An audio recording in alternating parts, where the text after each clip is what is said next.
네, 그럼 2020 글로벌 기계기술 포럼 패널 토론을 시작하겠습니다. 이 자리에 카이스트 오준호 석좌 교수님, 또 큐렉소의 정성현 부사장님, 한국기계연구원 박찬훈 연구실장님 현장 참석하셨고요. 또 아까 발표하신 네이버랩스의 석상욱 대표님, 지금 화상으로 연결되어 있습니다. 석 대표님 안녕하십니까? 네, 안녕하세요. 네, 아까 발표 너무 잘 들었고요. 패널 토론 같이 임해 주셔서 감사드립니다. 아까 석 대표님께서도 잠깐 코로나 시대의 서비스 로봇에 대해 말씀해 주셨는데요. 아무래도 첫 번째 주제는 코로나 얘기를 하지 않을 수가 없을 것 같습니다. 지금 언택트, 비대면이 굉장히 화두가 되는 가운데 로봇 기술이 더 새롭게 각광받고 있는데요. 이 포스트 코로나 시대의 로봇 기술 어떻게 전망하시고 또 우리의 일상이 로봇으로 얼마나 달라질지 연사분들 생각이 궁금합니다. 아까 처음 발표해 주신 오준호 교수님께 먼저 마이크를 드리겠습니다. 이 로봇을 이용하는 건 절박성하고 관계 있다고 생각합니다. 아까 얘기했지만 왜 군대에서 그 불편한 로봇, 그냥 집어오면 될 걸 로봇 리모컨 조종해서 아주 힘들게 하는데 절박하니까 그렇죠. 우리가 집에서 쓰레기 버리는데 로봇 갖고 리모컨 조종해서 버리는 사람 없을 거예요. 갖다 버리는 게 낫지 로봇 시키는 것보다. 이 코로나 시대가 오면 우리가 갖고 있는 절박성이 얼마나 있냐에 달린다고 생각합니다. 그래서 아직은 로봇이 사람보다 훨씬 불편합니다. 또 대체하기도 어렵고. 하지만 의사 선생님께서도 간호진이 이 절박성, 난 정말 위험하다고 느끼면 로봇을 도입하는 데 동의할 것이고, 환자들도 혹은 대상자들도 검사의 필요성을 자신이 느낀다면 그걸 수용할 거라고 생각해요. 그래서 어떻게 보면 이런 이 코비드라는 이런 상황이 우리가 로봇에 대한 인식을 바꾸는 계기가 될 수 있지 않을까 생각해요. 그래서 로봇의 사용되는 절박성이 더 늘어나기 때문에 거기에 해당하는 이런 커피 서비스를 사람한테 받는 것보다 로봇한테 받는 게 불편하지만 그걸 받을 수밖에 없는 절박성이 있다면 결국 절박성이 수요를 마련할 거다. 저는 그렇게 생각합니다. 네, 감사합니다. 의료 로봇 관점에서는 어떠신가요? 이 코로나 시대가 굉장한 도전이라고 말씀을 많이 하시는데요. 정성현 부사장님께 답변 청해 듣겠습니다. 코로나 시대에 현재 많은 전문가들이 코로나 시대에 의료 로봇의 역할은 굉장히 중요하다고 많이 이야기를 합니다. 근데 이게 갑자기 닥친 일이라서 현재는 이제 준비가 되어 있지 않지만은 아까도 우리 박찬원 박사님도 발표에서도 당장 그 코로나 언택트 메스터 슬레이브 방식으로 우리 코로나를 진단할 수 있는 것처럼 당장 필요한 부분도 있고 또 우리가 코로나 시대에 직접 이제 다 같이 이 오피스나 공장에서 근무를 하는 그 외에 재택 근무하는 것도 많이 있기 때문에 재택을 하게 되면 여러 가지 측면에서 볼 때 사람한테 필요한 것이 집에서 재택 근무를 하다 보면은 혼자서 있는 그런 경우가 많이 있는데 그때 같이 로봇이 때로는 이제 말동무가 된다든지 심리적으로 안정되게 생활을 할 수 있는데 그런 부분부터 가깝게 우리가 찾아볼 수 있는 수요가 아닐까 싶습니다. 네, 감사합니다. 네이버랩스 석상욱 대표님께도 여쭤보겠습니다. 우리 일상 어떻게 변화하고 또 네이버랩스가 준비하고 있는 것들 아까 잠깐 소개해 주셨는데요. 조금 더 덧붙여 주실 수 있을까요? 네, 기본적으로 오준호 교수님 말씀하신 거에 크게 공감하고 같은 생각이고요. 지금 언택트 수용성이 사회 전반에 걸쳐 확 증가했다고 생각을 합니다. 지금 예전에는 내가 선호한다거나 원해서 그런 기술들이 필요했다면 지금은 그 전염병에 대한 두려움이 있고 그래서 이런 로봇이 어쩔 수 없이 꼭 필요한 니즈가 생겼다고 생각을 하고요. 근데 문제는 지금 그 로봇 공학자로서 안타까운 점은 현재 코로나 상황에서 로봇이 별로 한 일이 없다고 생각을 합니다. 상용화 이전 기술은 이제 삶의 문제를 정말 해결할 수는 없다는 걸 저희가 다 목격한 셈이고요. 그래서 첨단 기술을 상용하기 위한 제도나 투자가 가속될 거라고 봅니다. 특히 이제 저희가 제가 집중해서 보는 것은 이제 배달이나 배송 수요에 대한 공급자의 맥시멈을 저희가 경험을 했고요. 그래서 물류 유통 구조적 변화 뭐 이쪽에부터 시작을 해서 굉장히 급속도로 이쪽이 발전하고 수용이 될 거라고 생각을 하고 있습니다. 네, 감사합니다. 지금 출연연들도 굉장히 발빠르게 대응하고 있는데요. 박찬훈 실장님 어떻게 생각하십니까? 네, 코로나19 때문에 비대면 서비스가 중요해지고 그것 때문에 로봇에 대한 수용성이 크게 이제 증가했다는 말씀들 해주셨는데 거기 크게 공감하고요. 근데 석상욱 대표님 말씀대로 그럼에도 불구하고 아직 저희 주변에서 이렇게 로봇을 잘 찾아볼 수가 없죠. 근데 이런 비대면 서비스의 상황이 수요가 이제 증가하는 상황이 뭐 비단 이번 코로나19뿐 아니고 향후에도 유사한 상황 때문이든지 아니면 코로나19로 경험한 저희들의 경험치 때문이든지 그 상황이 상당히 좀 오랫동안 갈 수 있다고 생각합니다. 그래서 저희 이제 기술을 공급하는 사람들이 그런 상황이 좀 계속해서 이어질 거라고 이렇게 이제 거의 예측되고 있는 상황에서 저희들이 이제 사용될 수 있는 기술만 개발하면 저희 주변에서 높은 로봇에 대한 수용성을 바탕으로 이제 옛날과는 좀 다른 상황을 만들어낼 수 있을 것이라고 생각하고요. 그래서 어쨌든 정부의 정책도 그리고 이제 좀 나눠야 되지 않을까 싶어요. 굉장히 먼 미래를 바라보고 하는 로봇 기술의 개발도 있을 수 있겠지만 당분간 지속될 이러한 상황들에서 이렇게 좀 단기간 내에 개발해서 투입할 만한 기술의 개발들도 이제 동시에 개발될 필요가 좀 있을 것이라고 생각하고 있습니다. 네, 지금 정책 얘기를 또 해주셨는데요. 자연스럽게 정책 이야기로 이어가 보겠습니다. 아마 지금 관련 부처에서도 이번 포럼을 굉장히 관심 있게 보고 계시리라 생각합니다. 지금 스타트업 기업들 또 많은 대기업들이 이 로봇 시장에 굉장히 많이 뛰어들고 있습니다. 이 로봇 강국 대한민국이 되기 위해서 이런 기업들이 재빨리 세계 시장을 선점하기 위해서 우리가 어떤 정책을 펼쳐야 할지, 대한민국 로봇 육성 정책 어떤 방향성을 가져야 된다고 생각하시는지 의견을 한번 여쭙고 싶은데요. 이번에는 부사장님께 먼저 여쭤보겠습니다. 네, 우리나라가 산업용 로봇에서는 지금 세계적인 수준에 있고요. 또 특히 대기업이든지 아니면 중견기업을 중심으로 해가지고 사업을 좀 잘 하고 있고, 일본이든지 아니면 유럽에 산업용 로봇 강구하고 견주어서 전혀 저희들이 뒤떨어지지 않는 상태로 생각이 들고요.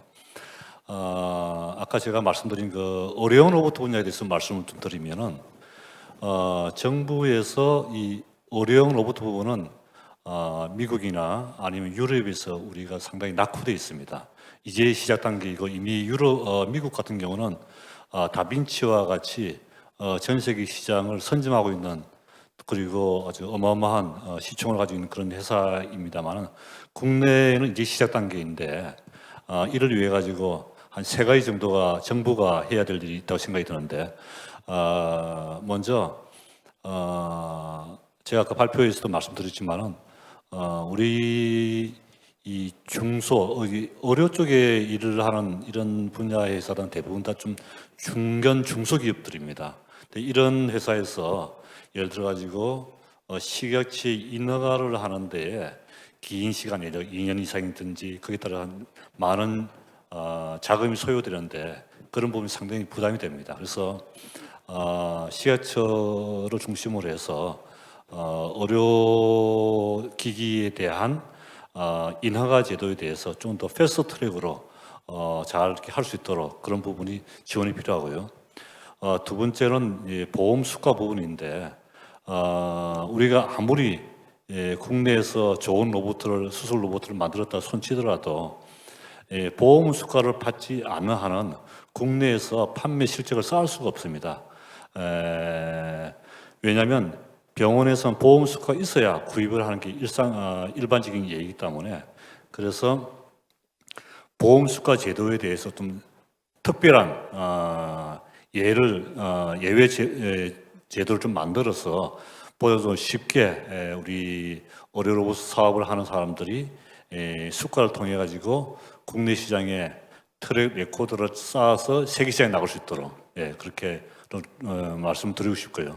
그다음에 끝으로는 현재 정부에서도 이 의료 로봇 사업을 좀 활성화하기 위해서 하고 있는 제도가 산자부나 보건복지부에서 실정 지원 사업 제도가 있습니다. 근데 그것은 굉장히 제한되어 있는 업체, 제한되어 있는 규모만 해당되기 때문에 실질적으로 사업을 시작한 회사, 스타트업 회사 입장에서 볼 때는 그게 큰 혜택이 된다고 좀 말씀드리기 좀 어렵습니다. 그래서 그 부분에 대해서는 정부에서 조금 더 전향적인, 저희 미래지향적인 생각을 가지고 지원 규모를 좀 더 대폭적으로 확대할 수 있으면 참 좋겠다, 그런 말씀을 드리고 싶습니다. 네, 감사합니다. 산업계의 생각을 좀 더 이어서 들어보겠습니다. 네이버랩스 석사욱 대표님. 네, 네, 네, 저는 말씀해 사실 주시죠. 교육 관점에서 좀 얘기를 하고 싶은데요. 지금 저희가 이제 채용을 되게 많이 하는 대학원생들 같이 이제 로봇을 연구하는 분들을 보면 너무 훌륭하고 잘하는데 학부 교육이 생각보다 많이 뒤처져 있고 로봇 분야에서 특히 올드하다는 느낌을 되게 많이 받았습니다. 특히 이제 몇몇 탑스쿨도 보면 이제 실습 과목을 너무 이제 두려워한다 그러나 학생도 별로 듣고 싶어하지 않고 교수님들도 그게 가르치는데 너무 노력이 많이 들어가서 그걸 안 하려는 경향이 좀 있는 것 같고요. 그에 반해서 사실 오준호 교수님이 계시긴 한데 카이스트 기계과 같은 경우에는 엄청나게 열심히 하고 있거든요. 그러니까 학생들이 직접 로봇을 만들어보고 최신 로봇 기술인 뭐 AI라든지 슬램이라든지 이런 그 요새 기술들을 다 써볼 수 있는 그 과목을 되게 빠르게 만들고 있고 그걸 보충하기 위한 다른 과목들도 만들고 있는데 카이스트 기계과처럼 이 로봇 교육이 좀 더 실습 위주고 학생들이 많은 것들을 경험할 수 있도록 발빠르게 움직여줬으면 좋겠습니다. 그래야지 이제 그 가까운 미래를 준비할 수 있지 않을까라고 생각을 하고 있습니다. 네, 오 교수님 아까 말씀하셨는데요. 좀 덧붙여 주시죠. 예. 저도 쪽방 회사를 창업해서 운영을 하고 있습니다. 근데 실제로 뭐 이제 일단 그 규제 문제가 있어요. 특히 로봇, 그러면 아까 말했듯이 로봇이라고 분류된 건 산업용 로봇 하나밖에 없습니다. 뭐 여기 석 박사님 하시고 우리 연구하는 뭐 인간용 로봇이 이런 거는 우리가 로봇이라고 부르지만 산업 분류로는 로봇으로 구분 안 돼 있습니다. 청소 로봇도 그냥 가전 제품이고 이거 안내 로봇은 굴러다니는 뭐 이런 기계지 로봇이라고 안 그래요. 로봇이라고 하는 순간 갑자기 위험한 기계, 그다음에 산업에 관한 굉장히 엄격한 규제를 받습니다. 그래서 지금 협동 로봇 같은 경우가 이제 그 규제로 들어가서 사용의 이제 그 범위에 제한을 받고 있다는 거, 그건 하나 그냥 기본으로 말씀드리고, 사실 로봇 보급을 위해서는 제가 볼 때는 정말 필요한 게 로봇 인력 양성인데, 로봇 인력은 두 가지를 볼 수 있습니다. 하나는 로봇 정말 개발하는 로봇 엔지니어죠. 하나고, 두 번째 사실 더 필요한 거는 로봇 시스템 엔지니어입니다. 쉽게 말하면 로봇을 제가 갖다 주면 엔드 유저는 통닭집, 엔드 유저는 공장 사장님이신데 공급자는 로봇 팔을 만드는 사람이에요. 그러면 실제로 그 로봇을 공장에 쓸 수 있게 시스템을 구성하는 사람, 그걸 갖다 우리가 SI라고 말을 하는데 우리나라 SI가 약합니다. 그래서 로봇을 사고 싶어도 로봇 팔을 사고, 아까 우리 박 교수님, 박 박사님 로봇 사도 아무도 쓸 수가 없어요. 그걸 쓸 수 있게 만들어주는 중간 매개를 하는 시스템 엔지니어, 그쪽이 지금 우리 석 박사님도 말씀하셨지만 그런 거를 학교나 이런 데서 하고 그다음에 사회에서만 양성을 해서 실제로 이 로봇을 가지고 어떤 특정한 일을 하게 진짜 꾸며서 만들 수 있는 로봇 뭐라 그럴까요? 뭐 로봇 기술자라고 그럴까요?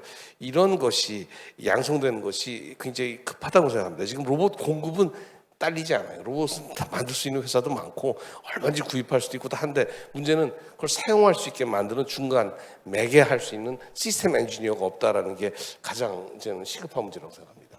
네. 정부 출연 연구기관 입장에서도 정책적 지향성을 한번 재현해 볼 수 있을 것 같은데요. 예, 박찬원 실장님 어떻게 생각하십니까? 네, 그 로봇 산업을 육성을 할 때 뭐 장기적으로 원천 기술 개발이고 또 단기적으로는 제품화 기술 개발일 텐데, 그 단기적인 제품화 기술 개발, 그러니까 장기적인 원천 기술 관점에서는 뭐 방향성이 잘 잡혀져 있는 것 같습니다. 이제 핵심이 되는 기술 요소들이 뽑혀 있고, 그 핵심이 되는 기술 요소들을 이제 장기적으로 어떻게 끌고 나갈 것인지에 대해서 별로 이견이 없는 것 같아요. 근데 그 제품화하는 기술 개발의 관점에서 보면, 과제를 도출하는 과정도 그러고 보면, 그 목표가 이제 시장에서 팔릴 수 있는 물건을 만드는 것을 이제 정부가 지원하겠다는 걸로 되다 보니까 개별 제품들을 만드는 과제들이나 아니면 정부 지원들이 많은 것 같아요. 특별한 예를 들면 뭐 어떤 일을 하는 로봇에 대한 기술 개발 이런 것들은 제 개인적으로는 약간 지양해야 되지 않을까. 왜냐하면 어떤 제품을 개발하는 기술들은 사실 기업들이 잘 하거든요. 근데 이제 그 제품을 만들기 위해서 그 속에도 또 이제 시장에 풀리기 위한 기술이지만 저희가 못 풀어서 시간이 오래 걸리는 기술들이 있거든요. 그런 이제 공통된 핵심 기술, 아까 이제 말씀드린 굉장히 긴 텀의 긴 차원의 그 핵심적인 기술 요소하고는 좀 다르겠지만 이제 그러한 요소들을 풀 수 있는 형태로 기술 이제 정부에서 좀 지원을 해주면 기업들의 역할과 또 학교의 역할과 출연연의 역할이 잘 버무러질 수 있을 것 같고요. 이제 그런 관점을 가지고 좀 정부에서 큰 길잡이 역할을 좀 해주는 것이 좀 필요하지 않을까 그렇게 생각합니다. 네, 아마 듣고 계신 정부 부처 관계자분들이 새기셨을 것 같습니다. 이제 다음 논의를 좀 해보겠는데요. 아까 정성영 부사장님께서도 말씀하셨지만 수술용 로봇이 굉장한 발전을 거듭하고 있습니다. 그런데 아직도 수술 결과는 이 숙련의의 기술에 비례하는 결과는 아직도 의사가 좌우하는 그런 현실인데요. 언제쯤 로봇 의사가 나타나게 될까요? 그리고 그것이 가능할런지도 궁금합니다. 로봇 의사라고 이런 이야기를 꺼내면은 제일 싫어하시는 분들이 바로 의사들입니다. 의사들이 생각하는 로봇은 뭐냐면 현 단계의 기술을 볼 때 로봇은 어시스트를 해야지 의사를 대신하는 로봇을 하면 안 된다. 굉장히 위험하게 생각합니다. 과거에 초창기에 미국의 어떤 회사가 수술 로봇을 만들었는데 그렇게 사업적으로 성공을 하지 못했습니다. 왜 그러냐면 이 의사가 중간에 수술 중에 개입을 할 수가 없게끔 만들어져 있었습니다.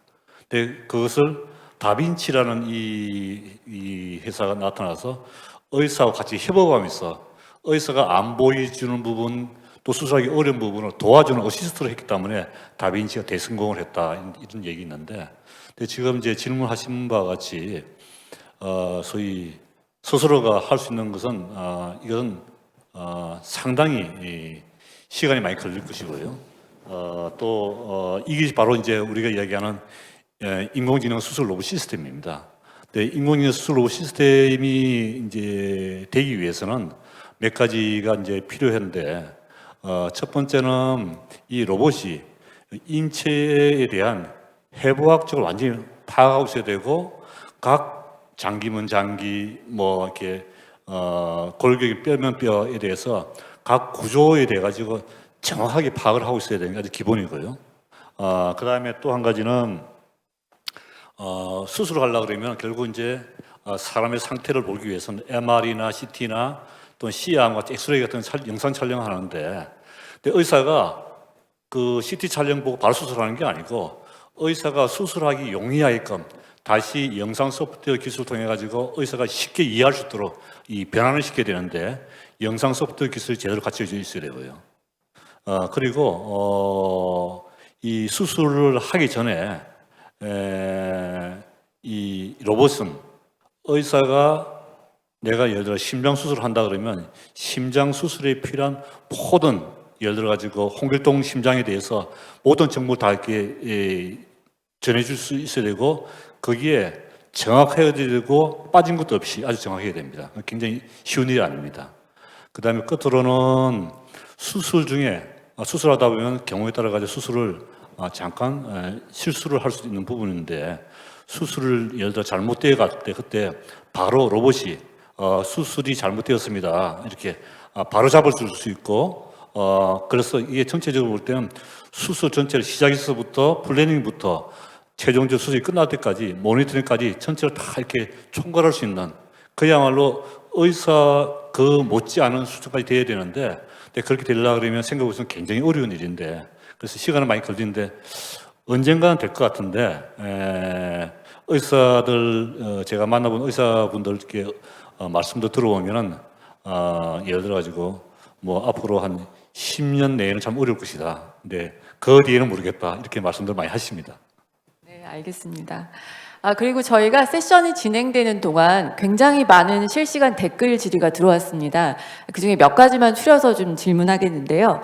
먼저 네이버랩스에 이건 어쩌면 영업 기밀을 물어보는 걸 수도 있겠는데요. 네이버랩스에서 설명해 주신 로봇 기술을 바탕으로 향후 어떤 구체적인 사업 모델을 생각하고 계신지 궁금합니다. 이런 질문이 있었습니다. 답변 가능한 수준까지만 부탁드립니다. 네, 네이버랩스는 연구 조직이고요. 저희는 그 비즈니스에 대해서 그렇게 아까 잘 대답해야 되는데, 예, 사업 조직이 아니라 연구 조직이고, 저희가 만드는 기술들은 좀 클라우드 기반으로 가기 때문에 네이버랩스에서 만든 모든 연구 성과는 클라우드로 올라가게 됩니다. 그리고 이제 비즈니스는 누가 할 거냐라는 질문이 생길 수가 있을 텐데, 네이버의 자회사들 중에 네이버 클라우드라는 회사가 있고, 이 회사는 B2B 비즈니스를 담당하는 회사고요. 앞으로 네이버랩스가 만든 로봇 기술을 이용해서 사업화를 한다 그러면 그 네이버 클라우드가 담당하게 될 것입니다. 네, 감사합니다. 그리고 마지막 질문은 여기 계신 모든 분들과 연관되는 질문인데요. 지금 로봇 분야의 산학연 모든 전문가분들이 여기 계십니다. 기업에서의 로봇 연구와 또 학교와 연구소에서의 로봇 연구 사이에 어떤 차별성이나 역할 분담, 또 협력 모델이 있을지 의견을 부탁드린다는 댓글 질의가 있었습니다. 이 질의는 오준호 교수님부터 먼저 여쭤보겠습니다. 이게 오래된 질문이고 대답하기 굉장히 어려워요. 산학연 잘해야 된다고 말하지만 제 MIT 가서도 거기 MIT 저 산업협력단 담당 부총장하고도 얘기를 했는데, 우리가 구호로 산학연을 외치는 것과 실제 있어서의 그 산학연 간의 그 신뢰라는 건 사실은 실력이 있으면 신뢰가 생기는데, 서로 실력을 불신하면 신뢰를 할 수가 없어요. 그러면 이제 형식에 그치게 되고 겉만 돌게 되죠. 그리고 이제 그런 측면에서 본다면 이게 굉장히 어려운 문제다라고 생각해요. 저도 학교에 있을 때 조그만 중소기업이랑 연구를 해보면 중소기업은 일단 그거를 수용할 준비가 안 돼 있고, 이제 그러면 무한 요구를 하게 되고 자칫 잘못하면 어그러질 수가 있죠. 또 대기업 같은 데는 학교를 신뢰하지 않는 경우도 있고, 혹은 그 기업에서 비용이 100이 드는 거를 학교에 50만 주고 맡기고, 그다음에 강하게 드라이브를 해서 쉽게 말 자기도 할 수 있는 일인데 학교의 인력을 어떻게 보면 익스플로이트하는, 착취하는 그런 형태의 연구도 있을 수 있습니다, 사실은. 그래서 그다음에 연구소 같은 경우도 뭐 많이 해보셨겠지만, 연구소는 국가 예산을 갖고 기본적으로 돌아가야 될 예산 부분이 있기 때문에 그것이 연구에 얼마큼 효과적으로 투입될 수 있냐라는 것도 끊임없는 질문이 나오고 있고, 그래서 저는 기본적으로 전 항상 주장하는 게, 그런 걸 하기 이전에 산학연 공히 실력을 키워야 되겠다. 다 실력이 굉장히 뛰어난 기업, 실력이 굉장히 뛰어난 학교, 실력이 굉장히 뛰어난 연구소가 있다면 산학연이라는 것은 결과지 결국 모토라든가 목적이 돼서 안 된다고 생각해요. 그거는 저절로 나오는 결과물이어야 된다고 생각합니다. 그런데 그것이 부족한 상태에서 산학연을 하면 오히려 서로 발목 잡고 뛰는 경우가 될 수도 있어요. 괜히 혼자 잘할 수 있는데 억지로 묶어놔갖고 그냥 서로 발목 묶고 보조 맞춰서 뛰려고 그러면 다 걸려 넘어집니다, 잘못하면. 그래서 예산 볼륨만 커지고 자칫 잘못하면 남는 건 하나도 없고 뒤에 가서는 그냥 보고서만 남는, 좀 조심스럽지만 제가 좀 그렇게 좀 거꾸로 얘기를 해봤습니다. 네, 산업계에서는 어떻게 생각하시나요? 정성현 부사장님.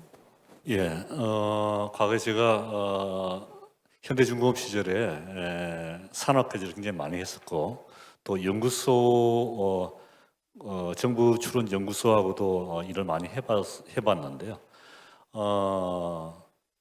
사실은 이제 그 기업이라 그러면 당연히 좋은 제품을 시장에 경쟁력 있게 제품을 출시하는 게 가장 기업의 최우선 목표인데,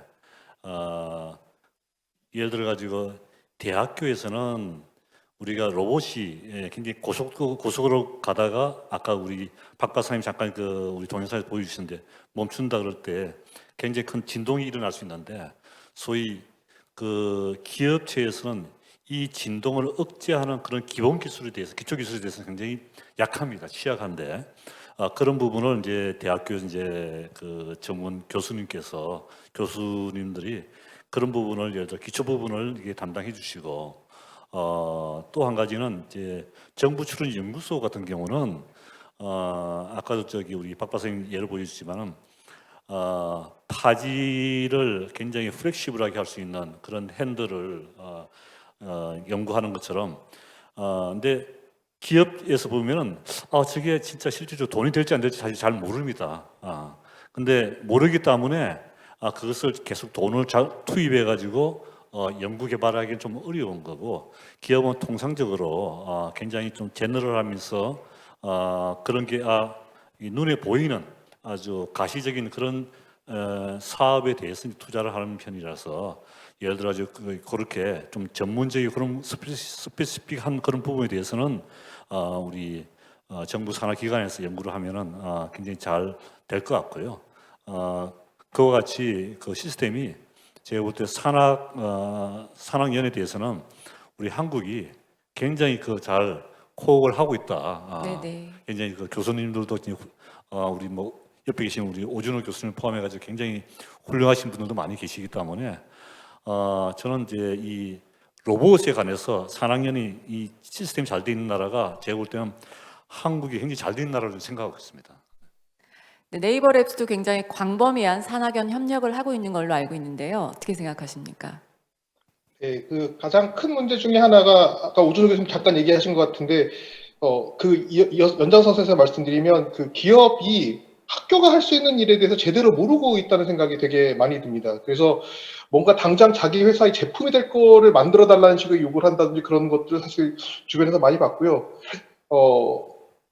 그다음에 그런 문제가 있는데 이제 기업이 이제 학교에다가 뭘 부탁할 그러니까 어떤 연구를 맡기고 그걸 다 자기 기업의 기술 개발로 레버리지 할 수 있는지 잘 봐야 될 것 같고 그다음에 한 가지 또 기업에 부탁하고 싶은 거는 기업에서 봤을 때 관점에서 국가 과제로 생기진 않지만 굉장히 유용한 연구가 될 수 있는 것들을 갖고 있는 교수님들이 많거든요. 그런 것들을 알아보고 잘 지원해서 좋은 연구 결과물로 만들었으면 좋겠다는 생각이 듭니다. 예를 들어서 네이버랩스에서 지금 연구한 엠비덱스 같은 경우에도 코리아텍, 그러니까 한국기술교육대학교 김용지 교수님이란 분이 지금 거의 4년 정도 장기적으로 개발하고 있는 로봇인데 아마 국가 가주로는 이런 로봇이 절대 나오지 않았을 거라고 생각을 하고 있거든요. 그래서 기업에서도 새로운 관점으로 그 기술을 바라보고 그걸 장기적으로 지원해줄 수 있는 그런 그 변화가 좀 필요하다고 생각을 하고 있습니다. 네, 감사합니다. 정부 출연 연구기관도 산학연 협력에 대한 굉장한 많은 수요를 갖고 있습니다. 어떻게 생각하십니까? 네, 그 산학연 협력의 모델에 대해서는 뭐 의견들이 많이들 다를 수도 있고 또 어찌 보면 다 같은 의견 드릴 수도 있는데요. 산학연 협력이라는 얘기가 나오는 것은 기업들이 이제 잘하는 갖추고 있는 역량과 그다음 학교가 또 갖추고 있는 역량과 또 연구소들이 갖추고 있는 역량이 이제 다르기 때문에 이제 만들어진 단어가 아닌가 생각하고요. 제가 이제 연구소에 한 20년 좀 넘게 있으면서 산학연 협력 과제를 많이 해봤는데 아까 오준호 교수님 말씀하신 것들을 많이 경험했습니다. 그러니까 잘하고 있는 팀들이 모여서 더 나은 이제 수월성 있는 결과를 도출해야 되는데 그게 한 20년 전만 하더라도 로봇이 굉장히 성숙한 단계에 아직 대한민국에서 못 들어가서 그랬을 수도 있지만 서로 상호 불신하는 상황이 많이들 생겼던 게 사실인 것 같고요.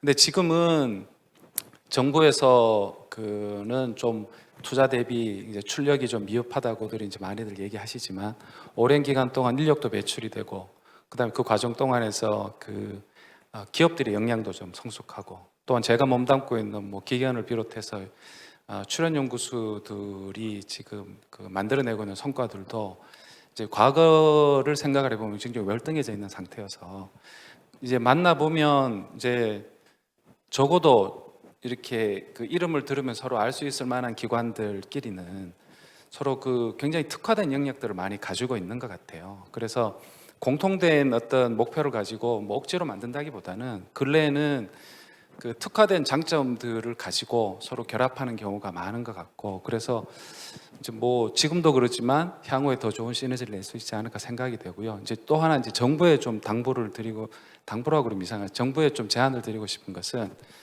이제 간혹 보면 학교에서 하는 역할 학교가 이제 연구소가 결국 다 이제 연구의 역할이고 기업은 제품을 만드는 역할인데 그게 약간씩 오버랩 되게들 이제 여기는 경우가 많으신 것 같은데 제 생각에는 오버랩 될 게 전혀 없는 것이 연구소의 숫자보다는 학교의 숫자가 훨씬 많습니다.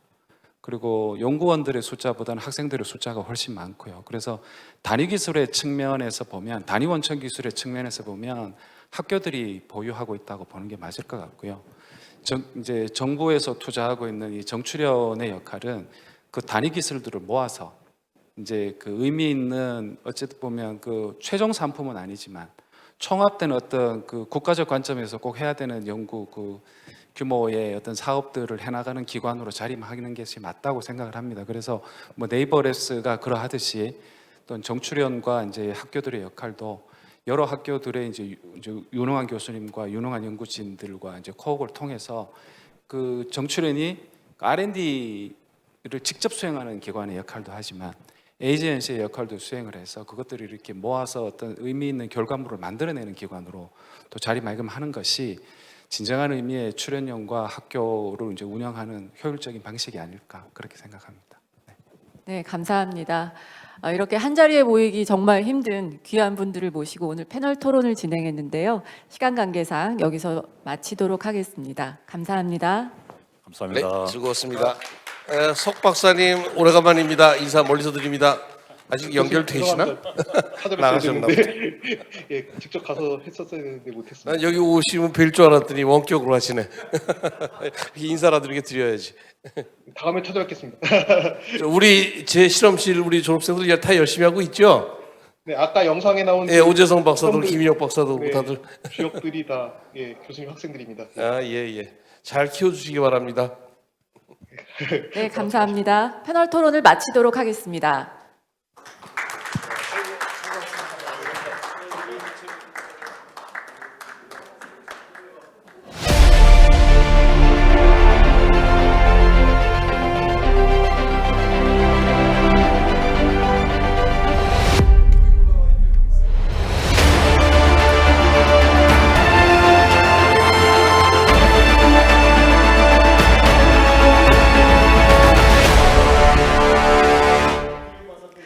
네, 여러분, 제가 포럼 시작하면서 드렸던 질문 기억하십니까?